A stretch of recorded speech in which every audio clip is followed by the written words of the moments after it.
Awesome. Thanks, Mackenzie. I'm really excited about this session. I know as I continue to work with Indigenous communities, I'm constantly reframing and improving the way that I go about my own work. There's just so much to be learned, and I thoroughly enjoy listening to other perspectives and ways of knowing. So I hope that everyone tuning in enjoys this session, and I have no doubt that you'll take something away from it.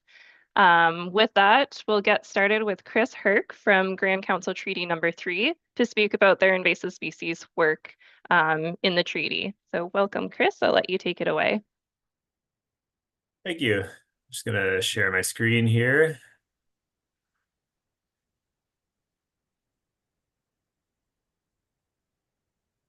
And I think we're good to go, right? It looks clear. Great. All right. Yeah, just short speaking times to everyone. So a lot to talk to about on my end. So I'm going to try to get through everything here. I'll answer some questions at the end if I have time, but I'll definitely stick around to answer some in the chat. So my name's Chris. I work for Grand Council Treaty 3 as the environmental manager in the territorial planning unit. I'm just going to be talking today about our early detection and management for invasive species in Treaty 3. I'd actually wanted our invasive species coordinator, Michaela Novak, to lead this talk for us today, but she is in Italy and definitely not a little bit jealous of her. So I'll be leading our session today. But before I get into what we're doing for invasive species early detection and management, I just want to go over a couple of things about Grand Council Treaty 3, the Territorial Planning Unit. So in Grand Council Treaty 3, there's a number of different departments. We have political department, education, Indian residential school, health, and the Territorial Planning Unit is kind of where all things environmental go for us. And within that, we have a very large team here. So we have some kind of major areas of focus within it. That could be emergency management, policy in relation to the environment, enforcement and compliance, again, in relation to the environment. And so where my work comes in is on the stewardship side of things, where we work with the 28 Treaty 3 communities across Treaty 3 to lead community-based monitoring, species at risk work, microplastics, tons of different stuff. And invasive species is a very large component of that for us, starting about 4 years ago. So just to give kind of everyone a quick overview of Treaty 3 and a couple other things mentioned in terms of species at risk, or not species at risk, invasive species. This is Treaty 3. The borders of it were right at the very western edge of Ontario. You can see Treaty 3 is largely in Ontario, but does go into the southeastern portion of Manitoba as well. So we're across two different provinces with Minnesota, and I think, very little bit of North Dakota, bordering us. So this actually has some challenges when it comes to invasive species.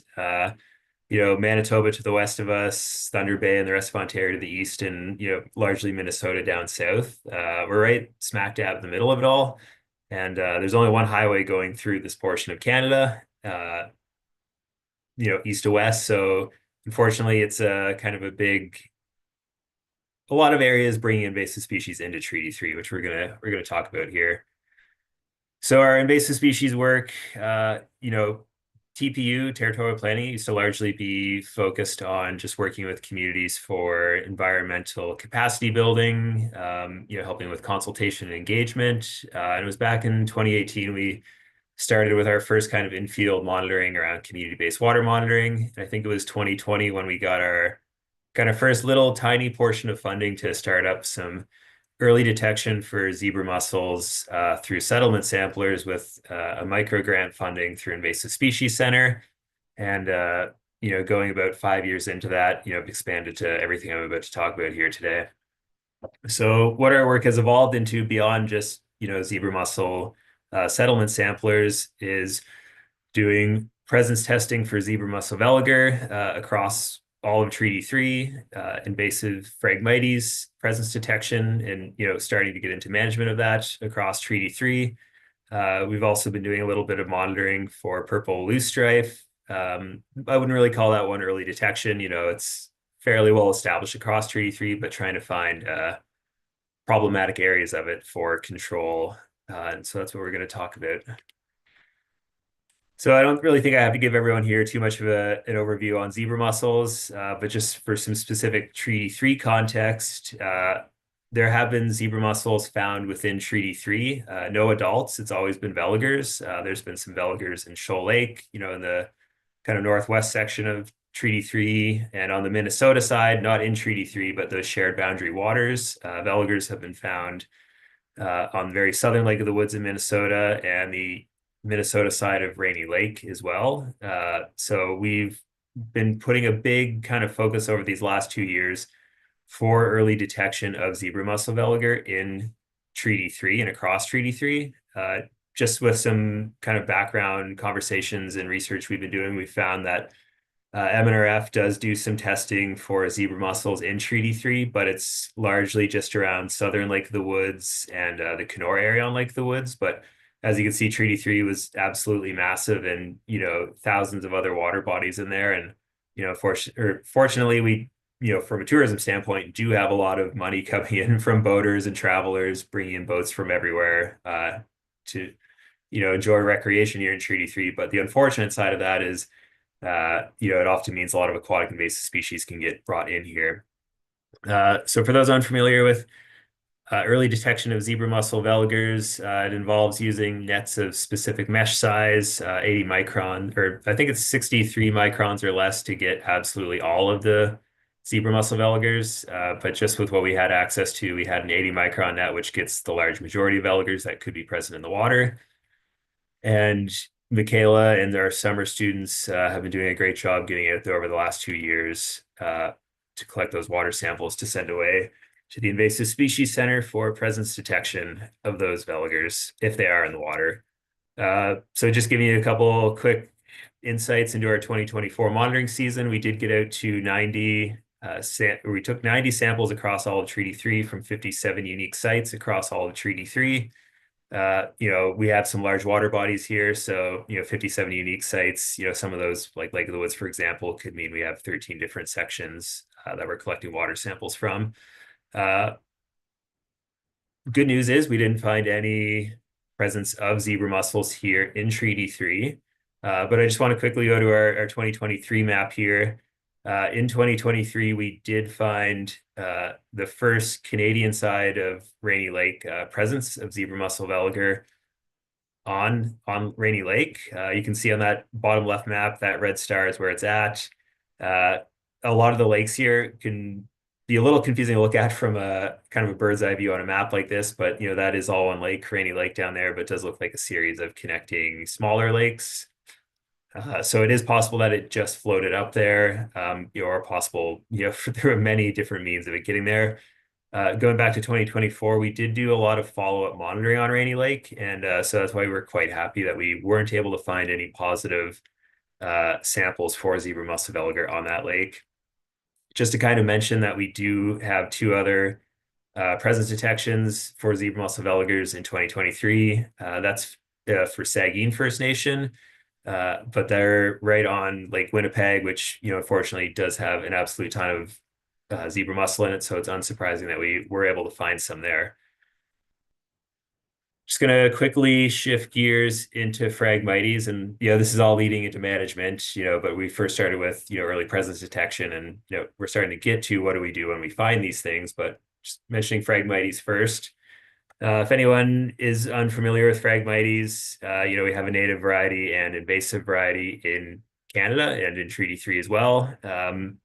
One thing we found interesting with invasive Phragmites is that most things we hear about it, it grows, very tall, 4 or 5 meters in height, so absolutely massive. An interesting thing about it growing up in Treaty 3 is we found, oftentimes, and by often I mean all the time when we do find it, it's only growing to be about 3 meters in height, maybe 3.5 meters in height, I think is the highest we've seen it grow.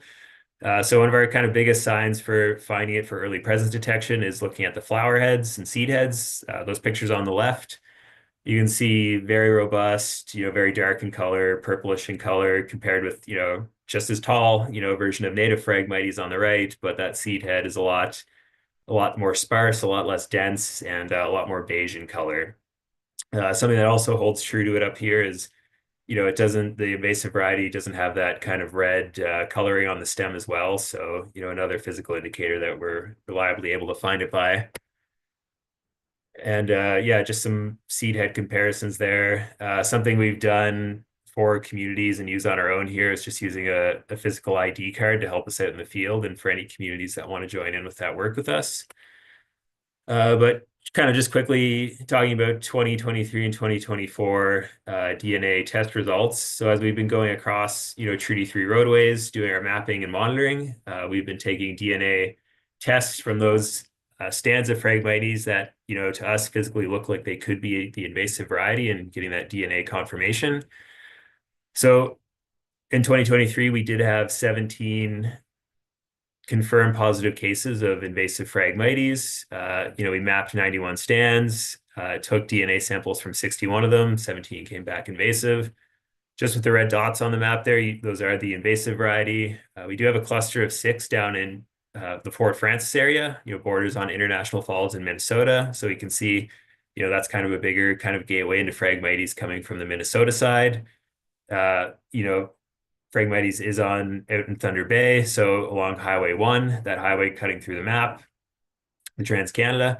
You can see it's, been slowly coming in from eastward into westwards, making its way to Dryden, but, hasn't quite made it into the Kenora area yet. So if we fast forward to this year's results, 2024, we did do a little shift in focus, so less on the main kind of highways and roadways in Treaty 3, and also, getting it to those side roads, but also Highway 1 along the Manitoba side of Treaty 3. So we can see there are 2 confirmed cases of invasive on that highway section, coming into Treaty 3. So, going back to that very first map of Treaty 3, like we're surrounded on all sides by waves of invasive species coming in here. So you can kind of see it in real time how it's, if you compare the 2 maps together, the center of Treaty 3, a lot of those DNA tests coming up negative, or all of them coming up negative, but kind of on the peripheral areas, more invasive. So there's a little cluster around Fort Frances again, but just to note, like that is more on the side roads around Fort Frances, so it is spreading around down there as well. And just a little bit more clustering around the Dryden area on some of those side roads, and look, that highway going north goes up to Red Lake, so some up there as well. So just to talk a little bit about purple loosestrife, which is going to lead us into our, what do we do when we find invasive species in Treaty 3? It's great to find them and know that they're here, but, the conversation and actions have to go beyond that. For purple loosestrife, it was a hot topic, a couple decades ago, but doesn't mean that it disappears over time on its own. So in Treaty 3, just given the low density and, there's not a lot of environmental NGOs or just groups doing invasive species work in general up here, no conservation authorities either. We thought we could do what we have, with our summer students' times and resources and, our invasive species coordinator, Michaela. So we've been going out and mapping through our other work when we see it, purple loosestrife on roadsides and waterway locations, and just keeping an eye out for problematic areas. And by problematic, I mean, not a singular or, 5 to 10 purple loosestrife plants. We'll keep track of them over time. Maybe they'll expand, greatly. Maybe they won't. But for those ones that currently are problematic, just as an example, this will probably mean nothing to anyone here, but Sioux Narrows, just south of Kenora in Treaty 3, just outside of it, there's about a 100-meter stretch where there's probably a couple thousand purple loosestrife plants growing. So that's what I mean when I say identifying problematic areas. And in 2024, we did reach out to the municipal staff at Sioux Narrows, just talking about doing a purple loosestrife biocontrol project through a beetle release. And, was in contact and engaged with Nowtcomic First Nation, which is nearby as well, just to keep them updated and see if they were okay with the project moving forward. So everyone was all good with it, and did our beetle release last year. So it's kind of marked our first, in-field management activity for any invasive species beyond just monitoring. So we're quite happy with that, and going to do some follow-up monitoring this year just to see how successful it has been. leading into Phragmites, we're able to find it. What do we do with it? So again, through Invasive Species Center, we got a little bit of funding to start up Phragmites Management Area Working Group for Treaty 3. So just before Christmas, we had a meeting with communities in the Kenora area, the municipal government in the Kenora area, a couple NGOs joining in as well, just to talk about management in Treaty 3, specifically the Kenora area. And, as I said to the city planner, I can very likely find funding to do Phragmites management with our staff, but probably, city of Kenora is not going to like it if we just strap on backpacks and start spraying herbicides, in roadways. So how do we go about having these conversations and who needs to be involved for, permissions, keeping everyone up to date, and doing the work in a good way with everyone involved. So also just adding into Phragmites management, just talking with MTO, Ministry of Transportation of Ontario. They've been doing a little bit of Phragmites monitoring on their own, but have taken our confirmed invasive locations and are going to look into seeing what management options they can lead on their own for them in Treaty 3. So hopefully that moves forward as well. Going all the way back to zebra mussels and aquatic invasive species at large in general. So we have been able to get some federal funding to purchase some boat decontamination stations. So unfortunately, we weren't able to have our first one fully set up and ready to go until like the end of October, and basically got trained on how to use it, and we're gonna have to get trained on how to reuse it again going into the spring. But the idea is to have them in the Kenora. We're gonna have three.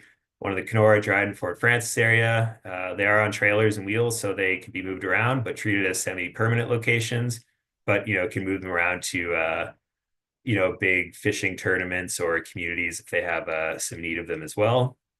And just working with communities and other groups across Treaty 3 to get as much AIS decontamination work going as we possibly can. Chris, I'm just giving you a 1-minute warning. All right, I think I'm on my last slide here. Awesome. At least I hope so. One thing we're doing, aquatic invasive species guidebook. Given that we're very largely outside of most things that are happening in Southern Ontario and even Thunder Bay, we find a lot of the aquatic invasive species information has a lot of species that aren't even in Treaty 3, and a lot of that information isn't pertinent to Treaty 3 sometimes. So we really want to create a Treaty 3 specific aquatic invasive species information book, which you can see just everything we have listed there, but importantly, creating it as a dual language book, so Anishinaabe, Moan, and English at the same time. I do want to say thank you, and I think I am hitting the mark here. So yeah, if anyone has any questions, please let me know. Awesome. Miigwech, Chris. I think we are going to move on to the next presenter, but there are 2 questions in the Q&A if you want to type in some answers there. Additionally, we are going to put Chris's email into the chat, so if you do have any further questions, you can follow up with him afterwards as well. Thank you so much. Yeah, thank you. I'll answer those questions in chat. Awesome, thanks. Okay. Next, I'll invite Aaron Jones from Garden River First Nations to speak about sea lamprey management in the community, a brief history of cultural impacts, and a path towards environmental reconciliation. Ani bonjour, everybody. Can you hear me? Yes, you sound great. Oh, perfect. Ani bonjour, Aaron Jones, Indigenous Communities, B in Donjaba. My name is Aaron Jones, and I'm from Garden River First Nation. Bindigan, welcome everyone to coming to my presentation on sea lamprey management in Garden River First Nation. Miigwech, and thank you all for joining this presentation. One request that I have for the audience is to leave behind any personal opinions or professional biases that you have towards sea lamprey management and focus on the human element of this story, which I'm honored to share with you all today. A little bit about me. I'm a Garden River First Nation community member. I also live here on the reserve. I'm a harvester and subsistence fisherman. I'm a natural environment technology graduate from Sioux College, and I'm the Fish and Wildlife Coordinator for Garden River First Nation Lands and Resource Department. We have an exciting presentation for you all today, and we have an announcement for a proposed restoration project. I will be covering some basic information about sea lamprey and sea lamprey management, a brief history of sea lamprey management within Garden River First Nation, a history of the Upper Echo River, cultural impacts towards Garden River First Nation, and a path towards environmental reconciliation, which can be described as addressing historic and ongoing harms to the physical and cultural environment, often damaged by government or industry. At the end of the presentation, I will talk about how you can support our department and be involved with this project. So sea lamprey are an invasive species native to the Atlantic Ocean. They invaded the Great Lakes in the early 1900s. Sea lamprey are parasites that feed on living fish. Most fish do not survive sea lamprey attacks. They caused the collapse of the Great Lakes fisheries in the mid-1900s. Sea lamprey are managed in Canada by the DFO, which started in the 1950s. This was a binational effort in collaboration with our American neighbors. It is one of the largest, well-funded, successful, and well-researched invasive species programs in the world and covers the entirety of the Great Lakes. Historically, sea lamprey management programs have had very little Indigenous consultation, which has led to long-lasting cultural impacts, some of which I'm going to talk about today. There are many sea lamprey management techniques, but the two main ones are lampricides and barrier dams. Lampricides are a chemical that kills larval sea lamprey, and barrier dams stop adult sea lamprey from reaching spawning habitat by creating a small waterfall. And sea lamprey lack the ability to swim up waterfalls and have a hard time getting above these dams typically. Continuous sea lamprey management is essential for the aquatic health of the Great Lakes. Garden River First Nation has a long and complicated history of sea lamprey management within a reserve and traditional territory, but here are a couple of the highlights. The DFO started experimenting with management techniques in the 1960s, and these experiments included chemical lampricides, in-water electric fences, barrier dams. These experiments often resulted in non-target mortality, which is killing fish that are not sea lamprey, environmental damages like blocking off rivers from native spawning fish, and reduced fishing locations. Government staff use community-owned roads to trespass through the Garden River Reserve to put lampricide in our rivers without telling us what lampricide was or what they were doing. And the DFO didn't adequately consult Garden River regarding this until the late 2010s. Today, we'll talk about how sea lamprey management has impacted a culturally important river that flows through the Garden River Reserve. But first, I want to talk about the river's history. Haswe Azibi is Anishinaabe for the Upper Echo River. This is a medium-sized river within the mixedwood forest in the Algoma region, and this river was historically known for its abundance in fish, which is why my ancestors would travel to this river every year and practice harvesting traditions and ceremonies along this river. These spring harvests were essential for the survival and the cultural continuity of Garden River First Nation. There was historically abundant spring fish runs of walleye, suckers, and lake sturgeon. This river was one of the natural features that has always protected and nourished the Garden River community. This river was once a large part of the 1850 Garden River Reserve, but the reserve was reduced to 1/4 of its original size, and now only a portion of this river remains in our reserve. The Upper Echo River had a sea lamprey barrier dam installed in 1971, and the dam is still there today. This has caused over half a century of ecological and cultural harms to Garden River First Nation. This dam has blocked productive spawning grounds for walleye, lake sturgeon, and other native fish, which has caused the extirpation of the Echo watershed lake sturgeon. One fall walleye index netting project found the Echo Lake walleye population to be in a state of collapse in 2007. More recently, an MNRF 2024 broad-scale monitoring assessment of Echo Lake found that the walleye population is still stressed from that. The dam was installed to stop sea lamprey from spawning in the Upper Echo River, but the dam is inefficient at stopping sea lamprey. Some years it works, and other years it does not stop sea lamprey from spawning upstream of the dam. This dam is so inefficient at stopping sea lamprey that in 2024, just last year, the DFO estimated that there were almost 50,000 sea lamprey larvae in the Upper Echo River, most of which were above the Echo River Dam. They conducted a Lamprey application upstream of that dam, and since 1971, the DFO has conducted 12 Lamprey treatments upstream of the Echo River Dam. The map below shows where the dam is located here, and there's very little spawning habitat downstream of the dam. The Garden River Lands Department staff conducted a spawning habitat assessment upstream of the dam in this location and found there was more than 3 kilometers of productive and high quality walleye spawning habitat that the walleye are not able to reach because of the dam. Due to this dam, the Garden River yearly harvesting traditions and ceremonies along the upper Echo River ceased to exist because the fish were no longer there. There have been multiple generations of harms to cultural continuity because of this dam. One community elder I spoke with said that when he was a kid, he used to go fishing here with his dad and brothers every year. He talked to the DFO when he saw them building a dam, and he was told not to worry because they were going to improve the fishery.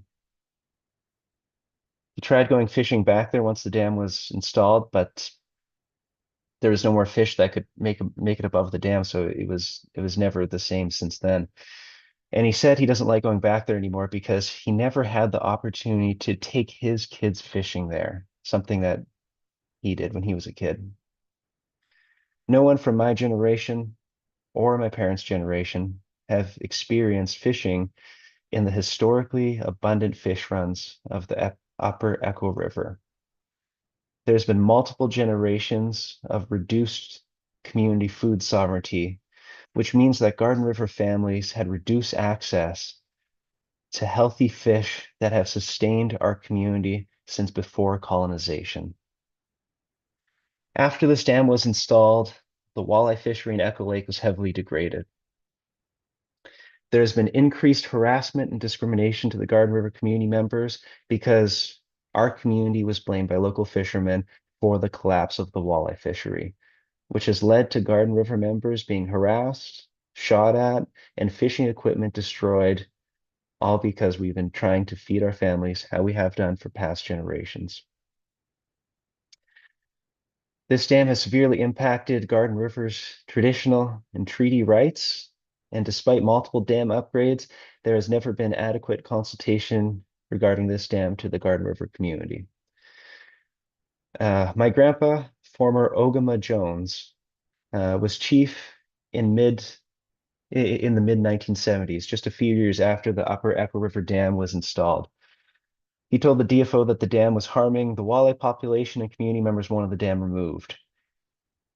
He was told by government staff not to worry about the dam because this was just an experiment and it will be taken down after a few years.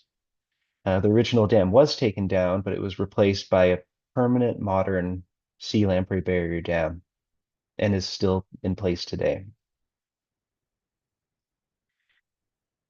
Our proposal for environmental reconciliation is the remediation of the Upper Echo River Dam. Removing the dam and restoring the river to its natural flow will have many benefits, including the restoration of the local walleye fishery, which would increase walleye populations in not just Echo Lake, but in the St. Mary's River and in Lake Huron. This would increase Garden River's long-term food sovereignty for multiple generations. This would allow cultural revitalization, including ceremonies and traditional harvests to take place like they did traditionally long ago on the Upper Echo River. This would allow our community to participate in a lake sturgeon reintroduction project that would bring back Name to the Echo Lake. This would be one of the most impactful aquatic restoration projects in this region by restoring access to multiple kilometers worth of spawning habitat that could result in thousands of additional walleye hatched every single year. And that would be a big improvement to local sport fishermen and to the Garden River community. We would support continued sea lamprey management of this river. Like I mentioned before, the DFO is already conducting lamprey applications upstream of the dam we expect that they would continue to do so after the dam was removed. This project will allow my community to fulfill its land stewardship obligations. Garden River First Nation exists due to the abundance of food that the land has provided for us. In the Anishinaabe worldview, fish gift themselves to harvesters and ask for nothing in return. These fish have been gifting themselves to our people, to the Garden River community for countless generations. And we now have an opportunity to show our appreciation to them by removing this dam and restoring their historic spawning grounds. Some of the next steps for this, we are increasing public awareness and support for this project, like what we're doing right now. We want to talk to more Indigenous communities. We want to talk to the Echo Bay community and other stakeholders, the general public. We need broad community support for this project to make it happen. Please use this QR code to fill out a form saying that you can support this project. Just after I finish presenting, I will post in the chat a URL to that form to support the project. We also would like to find project partners, including the DFO, the Great Lakes Fishery Commission, the Anishinaabe Ontario Fisheries Resource Centre, and the Ministry of Natural Resources and Forestry, Ontario, and other potential project partners that could help us out with this project. We want to develop options for remediating the Upper Echo River Dam and then bring those options to the Garden River community so we can conduct adequate consultation about how to address this longstanding issue. Just a couple key takeaways. The Upper Echo River Dam continues to impact Garden River Indigenous and treaty rights to this day. This dam is inefficient as intended. It's inefficient at its intended purpose of stopping sea lamprey, but I believe we can remove the Upper Echo River Dam and also restore the local walleye fishery, reintroduce the extirpated lake sturgeon population, and heal past cultural traumas, all while continuing to manage invasive sea lamprey. That's the end of the presentation. This presentation was based on the report Pasway AZB Echo River History, Impacts, and a Path Towards Environmental Reconciliation. It was informed by documented Indigenous knowledge and traditional ecological knowledge, and documents from the Department of Fisheries and Oceans, the Ministry of Natural Resources and Forestry, the Anishinaabe Ontario Fisheries Resource Centre, scientific literature, and public literature. This report is available upon request. My email's there if anyone wants to send me an email for that. And Chimigwech, thank you to the Garden River community who has supported me for this project. This project was started because when I first started this role, one of the first asks that I had from a community member was to look into this dam, and I strongly believe that that we can change this for the better for the future. Sebastian Bello, which he's the main author on this report, he found a lot of this information. He did an excellent job at making this report and helping me out throughout this project. Alex Duncan, an Indigenous researcher with the Center of Indigenous Fisheries over at UBC, who has helped find also a lot of information for this project, and to the Garden River Lands and Resource staff that have always supported me and this project that we are all working on together. So Chimigwech, everyone. I see we have a couple minutes left. I'm going to stop sharing, and then I think we got time for a couple questions here. Yes, absolutely. Thank you so much, Chimigwech, Aaron, for sharing that history and then a path to move forward. There definitely are a couple of questions. I think you got a lot of people thinking. The first question here is about the concern of lack of consultation. So why was there no consultation on sea lamprey control with Garden River until 2010? It is a legal requirement. So do you know about maybe the nuances that went on and any potential reasons that might have led to that without getting maybe too far into it? Yeah, I think like, way back in the day when the Sea Lamprey program first started, Indigenous consultation wasn't too much of an issue, and I think that just continued into the future. Why that changed in 2010 was because the Garden River leadership demanded from the DFO to stop putting in any lampricide applications within the rivers flowing through our community, and we have since rescinded that, and we do conduct sea lamprey management with lampricide through our communities, and yeah, yeah, it's they've done good consultation with the community regarding the use of lampricides, but never, to my knowledge, it's never happened with this dam. So since 2010, you've had a good working relationship, but more just on the lampricide side. The late 2010s, but Yep. yes, yeah. Okay.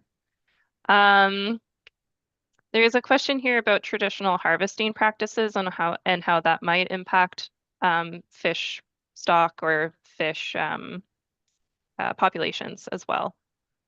Sure, yeah, yeah. Echo Lake isn't it's not like a landlocked lake, like it is connected to the Great Lakes. So although Echo Lake lost its primary spawning habitat in the upper Echo River, walleye do still get into Echo Lake from the Great Lakes.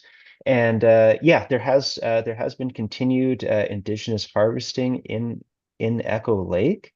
But and I can't give away any confidential information, but I can confidently say that the amount of indigenous harvest for walleye that happens on Echo Lake is similar, if not less, than the harvesting pressures from sport fishermen on Echo Lake. Thank you. Um, okay, there was another question here that I really wanted to ask.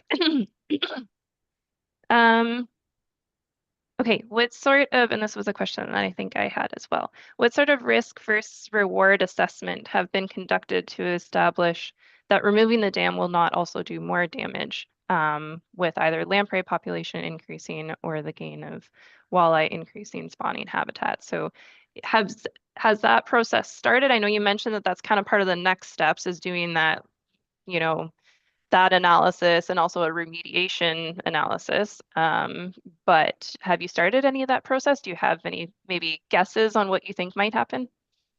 Yeah, great question. So uh, like part of what of how this whole project came about was we learned about these historically very productive spawning habitats from our community members. So we went out to verify that this summer, and we found extremely good, high quality spawning habitat for walleye and lake sturgeon in the Upper Echo River above the dam. So once we remove that dam, there is still a small population of walleye that will continue to go up there and start spawning in that historic location, which there is kilometers of high quality spawning habitat. So it will absolutely increase the walleye populations. Um, but will it lead to an increase of lamprey? That's not my area of expertise. I know the DFO can continue to conduct lampricide applications, and maybe there's some alternative management techniques that we could apply in the Upper Echo River. But that's, like you said, that's all, stuff that we want to plan to make sure that there is as little increase to sea lamprey as possible while bringing back these historic walleye populations. Amazing. Okay, well, Chimi, Gwech, Aaron, for sharing all of that. There's still a couple questions in the chat if you wanted to go and answer them. I saw that someone did share the link to the supporting link in the chat there. So everyone watching, please check out that link and sign up if you wish to support. So Chimi, Gwech, Aaron. Right on. Miigwech, everyone. Thank you all for coming. Okay, next we have Sherilyn Lung. Wow, sorry. Sherilyn Young, joining us from Mi'kmaq Rights Initiatives to speak to working with exotic invasive insects through Mi'kmaq lenses in Nova Scotia Mi'kma'ki. So Sherilyn, please take it over. I'm just going to start by sharing my presentation.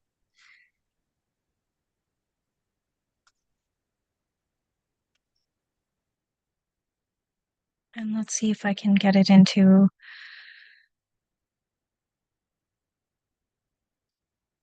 Are you able to see that? I can't see it just yet. Okay.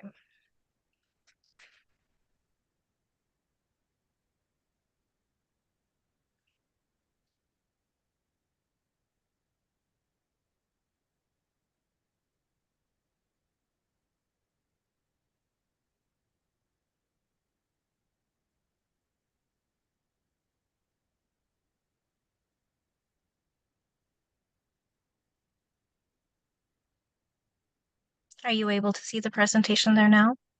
Yes, it looks great. Perfect. I will apologize. As you can probably tell from my background, I am working from my vehicle. Being a mom, I'm also a very busy individual. But let's get started. Sugwe. Wali mi lagweg, Deluisi Sherilyn Young, Lugwe Gumug Magluasumhan, Lugwe Gamuja Hamek. So hi, my name is Sherilyn Young, as previously alluded to. I work for Guamuk Magluasumhan. The process is known as the Mi'kmaq Rights Initiative. And I work for the forest or with the forest. I've been spending about 18, 19 years allying with the forest now as a forager, guider, forester, land guardian, forest scientist. More recently, I was gifted the lovely title of knowledge holder as I focus my attention on traditional use practices under Getmich. But today I'm going to talk a little bit about working with exotic invasive insects, specifically Hemlock Woolly Adelgid, and what that looks like through a Mi'kmaq lens. But first, I'd like to give you a brief history, and I say brief history because there is such a long history of that led up to us being able to do this work in Canada, of why the people like me and myself are doing the important work that we do on projects like these, and why it's important to continue to have Indigenous involvement. So in 2007, the party signed, oh, sorry, I jumped ahead of myself a little bit. In 2004 and 2005, the Supreme Court of Canada handed down 3 landmark decisions that found that the Crown has a duty to consult with First Nations regarding choices or actions that might impact rights.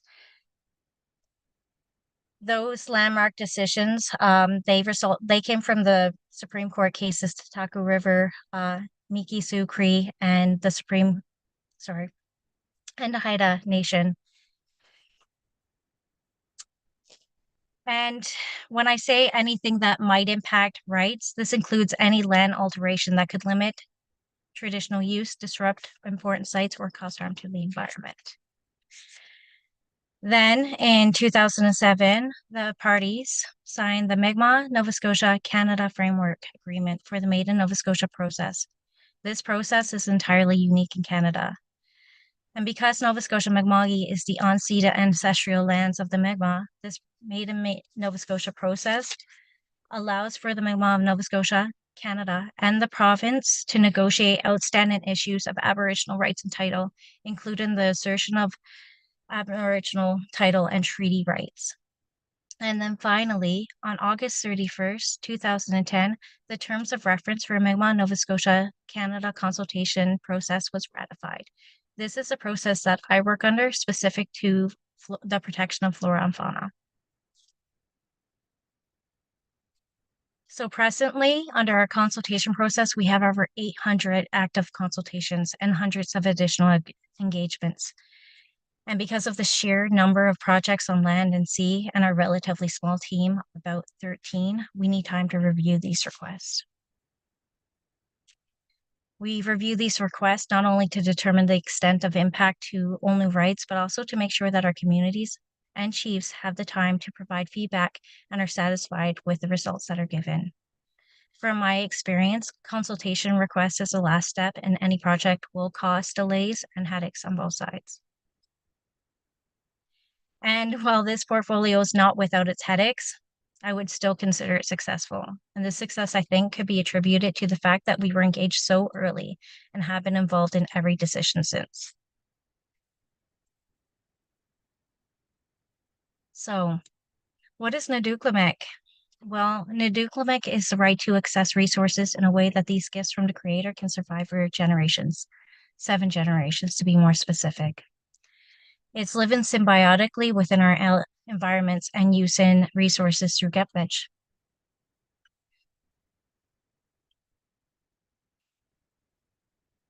It's a difference in worldviews, acknowledging that the forest is a living entity and therefore promoting healthy ecosystems, while recognizing that insects are a part of that living entity and natural order. We typically wouldn't interfere, but times have changed and Hemlock Woolly Adelgid is not native and sounds like anything else that we've ever seen.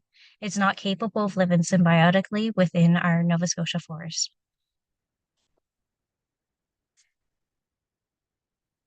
So in the interest of protecting our Oksukskumujamek, our hemlock forest, and the inhabitants that it supports, we had to do something. Hemlock Woolly Adelgid was first brought to our attention in 2020, but Hemlock Woolly Adelgid has been here or was known about since about 2017. As far as I know, the province and parks were not really sure what to do at that point in time. And it was likely here about 10 years prior to that. But because consultation started so early, we were able to ask a series of questions, which led to detailed impacts assessments and other types of research.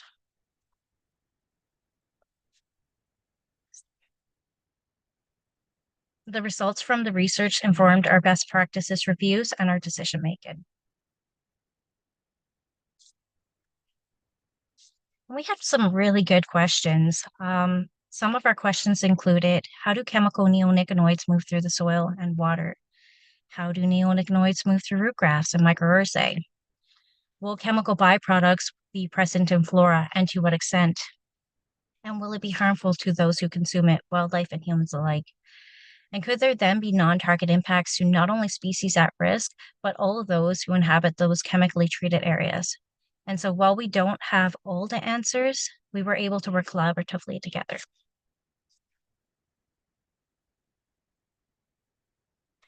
Hemlock Woolly Adelgid impacts every aspect of a hemlock forest. It disrupts water quality and our aquatic species through increased water temperatures and added sedimentation. It changes our landscape, limiting our ability to forage, hunt, and fish. And it destroys a community that has been taking care of each other, grown and adapted for hundreds of years.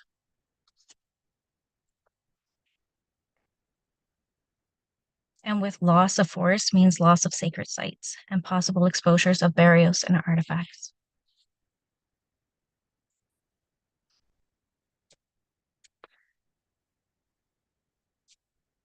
So through Etawatamuk, while respecting the Naduklamek and Gepvech, we continue to gain successes against Hemlock Woolly Adelgid. As Elder Albert Marshall said, better be careful. Learn to see from your one eye with the best or the strengths of Indigenous ways of knowing, and learn to see from your other eye with the best and strengths of the mainstream ways of knowing. And more importantly, learn to see with both eyes together for the benefit of all.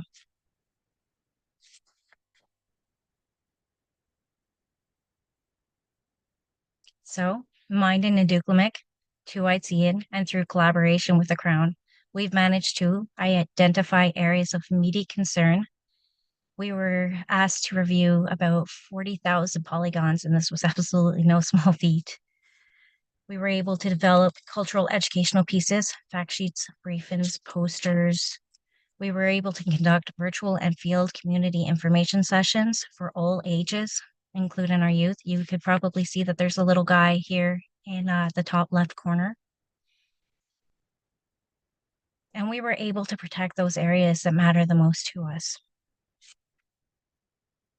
As well as we were able to define comfortable riparian zones, contribute to detailed impact assessments and field studies, develop a best practices for pollinators, and define respectful tree marking policies.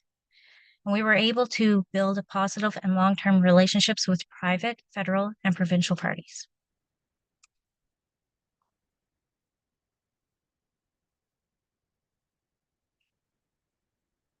And we've done all of this because beyond the aesthetics of a hemlock forest, they are grandmothers, storytellers, wisdom givers, and healers.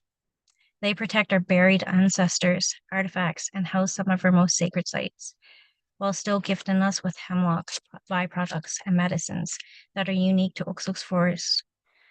They are home to over 120 vertebrates, including endangered mainland moose and American marten. And if that's not enough, they're also fighting climate change through through carbon storage and micro climate control. So while we typically wouldn't interfere with the unnatural order, and for certain species, other species that may be considered invasive, they're native, we found that this insect was far more destructive than what our hemlock forest could sustain. Ultimately, we found that by giving our forest these chemical treatments, we were buying them time and caring for them in a way that they had cared for us since time immemorial. There's a lot of hope left for our hemlock forest. Well, as we move further along in this project, and we're not giving up hope.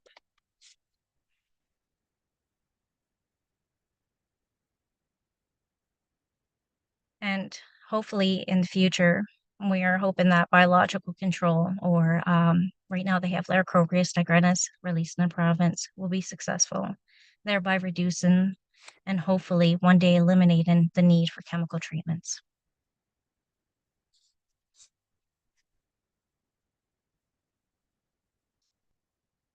I don't see my last screen. Just said Walalio and had my contact information on it. But please feel free to contact me if you have any questions outside of this call, and I'm open to questions. Thank you, Sherilyn. And sorry, is that how you say thank you? Is Wilalio? Walalio is thank you for all, or Walaliak can be thank you for singular or thank you for plural, and Walalin is thank you for singular. Walalin, then, I believe. Jalasi. No, that was a great kind of background on both the culture, but as well as working with this insect, with the community, as well as all parties involved. Did you find it challenging to work with that two-eyed scene with both community members and partners outside of the community, like kind of bringing those two perspectives together? Were there challenges in that? Oh, absolutely. Anytime somebody hears the word pesticide, they're going to be taken back a little bit. Insecticide, any of those inside words, people are going to be off ease. It created a number of challenges. We just really had to have the data and the scientific information to back up the reasons why we were doing what we were doing. Because there could be, we know we have to protect these forests, and we know why we have to protect these forests, but we have to know that we're doing it in the best way possible. So ultimately, what we came to was, yes, we're going to treat these forests. We don't like the idea of pesticides, but we're buying time, and we're going to do it in the best way possible. Having gone through this process with Hemlock Woolly Adelgid, how do you think that may change the process with future either invasive species or other environmental challenges and issues that you might face as a community? I think it's really going to depend on the scope of damage that whatever, if it's an invasive insect or if it's climate change or it's an environmental factor, it's really going to depend on the scope of damage that's going to occur. With the case of Hemlock Woolly Adelgid, a lot of our sacred sites are very important areas, reside within those hemlock forests. Water quality is, water is life. Water quality is a must. And when we start seeing loss of hemlock forest and along these major water courses and also very culturally significant water courses, we had to step up. That said, spruce budworm is a well-known insect in Nova Scotia Mi'kma'ki, but it's also a native insect, and it's not necessarily an insect that we would jump on trying to control. We're not here to control the forest. We're here to help steward and do the best that we can. Great. That's very well said. I mean, I think most of the tools that we have in our toolbox are for, like you said, buying time so that our environment as we know it has time to adapt and that relationship has time to change and figure out what that new relationship might look like. So that's great. Well, Alan, thank you so much for sharing your knowledge with us and your story with us. I think we will move on to the next presentation, but if anybody has any questions, again, all the speakers' contact information is shared in the webinar chat as well. So you can get in touch with them if you have any questions about their projects. Thank you. Well, Okay, in our last presentation for the day, we have Stephen Svenson and the Wiijindamaan land restoration team joining us to speak about their ongoing relations with invasive species. So I will pass it on to the team in the room. And feel free to share your screen. Great. Sharing my screen. Yeah. Good afternoon. We're the Wiijindamaan land restoration team.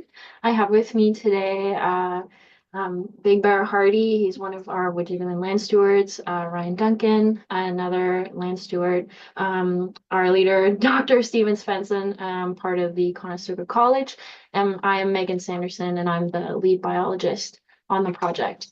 I'm going to start with a video summarizing our recent fall feast and lessons learned from that.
All right, so on the land, we have quite a few invasive species that we are currently working with. This includes garlic mustard, yellow iris, common buckthorn, Phragmites, giant hogweed, and European barberry. So we'll be going over the ways we work with these invasives. All right, so starting off with the yellow iris, we plan on replacing the yellow iris with the blue flag, but I just wanted to highlight that in some instances, the yellow iris may be useful in erosion control, but also in repatriation of areas that have had like heavy metal spills or I don't know, contaminations like that. It could be very useful for that type of work. However, it also crowds out native plants, so like that's the main reason we don't really want it around. And yellow iris is also toxic to humans and animals. So this plant is just not super desirable because we also have animals we want to take care of as well. The meadow garden you see on the right was recently installed last year and around this time. And we had the intention of planting seeds in this garden and using them across the land, like transplanting the seeds or using it as a seed bank, transplanting our plants from there onto the land while also hoping that seeds germinate naturally from the positioning of the garden itself. What else? That's all I have for this one. Great. And furthermore, for common buckthorn, it's been a problem for a few years on our project now. It proliferates like nothing else you really see out there. Native birds actually tend to favor this berry, which lacks the nutrients that they need, and it kind of makes them poop more. So the berries are effective in being spread because yeah, birds eat it and then expunge it. It's flexible, durable, and it grows in groves. So one of the uses we found for it, like as seen in the pictures, is we made sweat lodge poles. So all of these we're planning on using on just building our own sweat lodge and running that type of ceremony down on our land. But yeah, one mitigation we could use is like if you use it for building structures, it's fairly good. We have other mitigation strategies in the work, like we're learning from Stone Rock Farm, or is that what it is? Yeah. And yeah, we're just working in collaboration to learn more, and hopefully we have more to bring you next time as well. Thank you. So another one of the invasive species that we have down there are Phragmites. But we've learned some of the ways that we can work with it is it's really good for building. Some places in the Middle East where it's they have an overabundance of it, we use it for building like thatch roofs and thatch buildings. So we tried doing the same here. As you can see in the picture, we built a Phragmites chair, a chair out of the Phragmites, which was pretty interesting and fun. Another one of the uses that we found that we intend to use for it is they're really good for boards. So when you take when you harvest when you take animal hides and stuff, you can stick the Phragmites in through there, and it'll keep the hide dry and also keep the hide from sticking together. We also found that this year muskrats moved into our little storm drain pond where a large portion of the Phragmite is, and they seem to be also helping taking care of the problem pretty well. Did a lot more than we did in like 2 summers with it, which has been pretty interesting to see.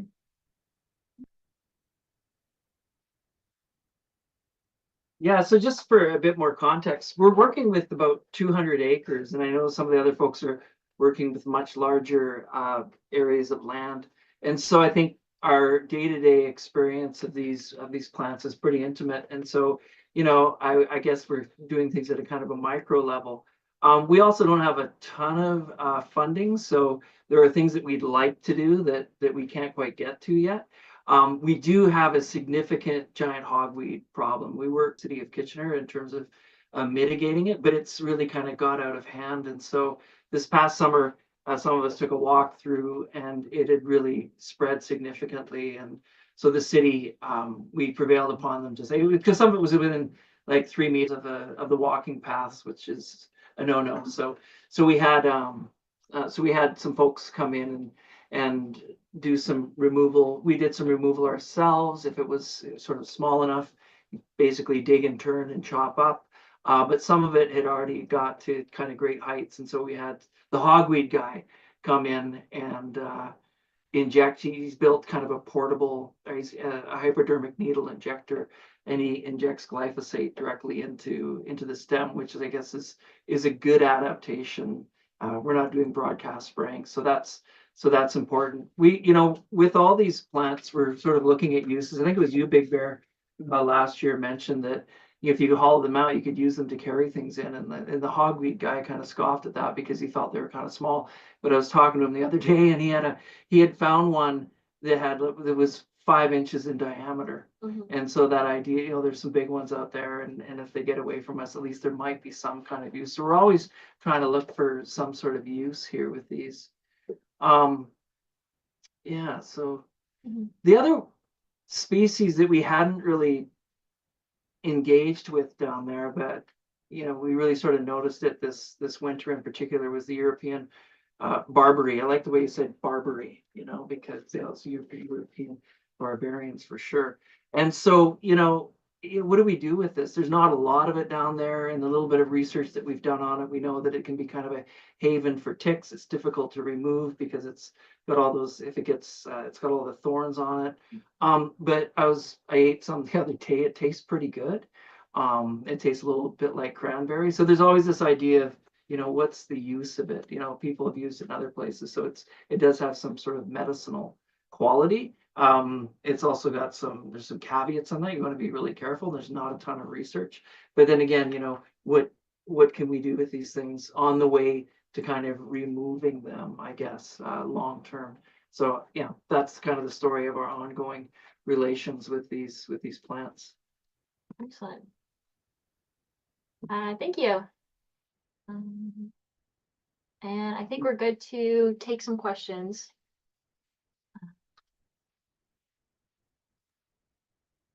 Awesome. Thank you so much for sharing that. I think it's such a cool project, and you mentioned it is a small area, but you're tackling everything that's involved with that area, right? So you're not just tackling one plant, you're tackling multiple. You're also looking at the restoration piece and cultural piece and everything. So it's a lot of work. And I'm really happy to see what you guys are able to accomplish. It's awesome. There is a question here. Someone mentioned that they saw in the video that you planted, and I might not know how to pronounce this, Miyawaki forests. Miyawaki. Do you know what set of plants that you used for that? You can look at me off the top of my head, right? Gosh, and I couldn't give it a bit. Certainly there were fruit-bearing trees, there were fruit-bearing bushes and trees, we know that for sure, but we can actually we can help further if you contact us and ask us specifically for it, because we have all this stuff documented. And it was a mixture of shrubs and trees. Aronia was definitely in there as a shrub. I didn't plant that section, so I'm a bit disconnected from it. But it's also Elliot Groin's piece, and you can find him on the Ontario Woodlot Association if you want to contact him about it, because that's something he's more knowledgeable than all of us in. Okay, awesome. But we have the information. Yes. Yeah. Awesome. Well, again, the contact information is in the chat, or you can reach out to the Invasive Species Center so we can get you in touch with the Wiijindamaan team here so that you can pass that information along to anyone else who might be interested in doing something similar. And someone else said that they didn't catch the location, but they're also wondering if it's open to the public to come and visit, whether that's during open house hours or just at any time, or what that might look like. You're in the Waterloo region. It's at 300 Lookout Lane. It's federally city-owned piece of land. And we just help manage it. Yeah, if you type it into Google, it's the Pioneer Tower Natural Area. It's actually a federal. Pioneer Tower is a federal monument. It's a bit ironic. Awesome. Is there any information on your project at the location? There are Yeah, some things. if you go down into where the actual conservation area is, we have some signage posted up talking a little bit Awesome. about the project and what we're doing down there. Mhm. It also gives Oh. you the link to our emails and everything. Yeah, we're currently working on a website and like a Facebook page and everything like that as well. So we'll have more stuff to access shortly. It's just, yeah, we teeter along with a small crew and No. a small wall. Absolutely. Small but mighty. That's awesome. There's been a lot of comments in the chat as well about, making practical uses for invasive species. Someone mentioned that's their favorite way to encourage others to remove them. I have a question kind of related to that because I agree. I think it's a great, especially as I mentioned, working more with Indigenous communities. That is something that I've learned more is like, can we use that material rather than just removing it, right?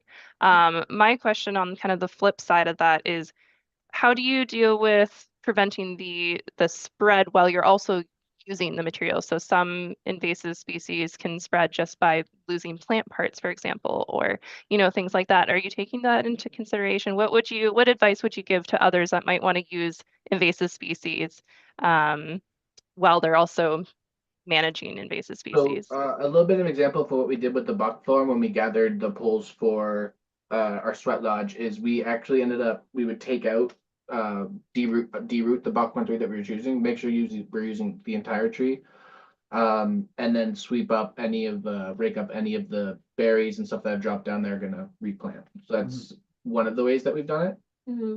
Key thing too is also knowing when, say, for example, giant hogweed is flowering, getting it before or waiting until the winter when it has died. But also we've done lots of tours of the land and tried to figure out where it's growing next, because it does spread by the water through the Grand River. Yeah. Yeah. Awesome. Something similar I do, like just like it doesn't do much, but like if more people did it, like if everybody did it kind of thing, like whenever I see like the seeds of something invasive starting to seed, but before they're like viable seeds, I cut everything off like wherever I can see, or I'll rip off the top and just leave that there and let the plant go.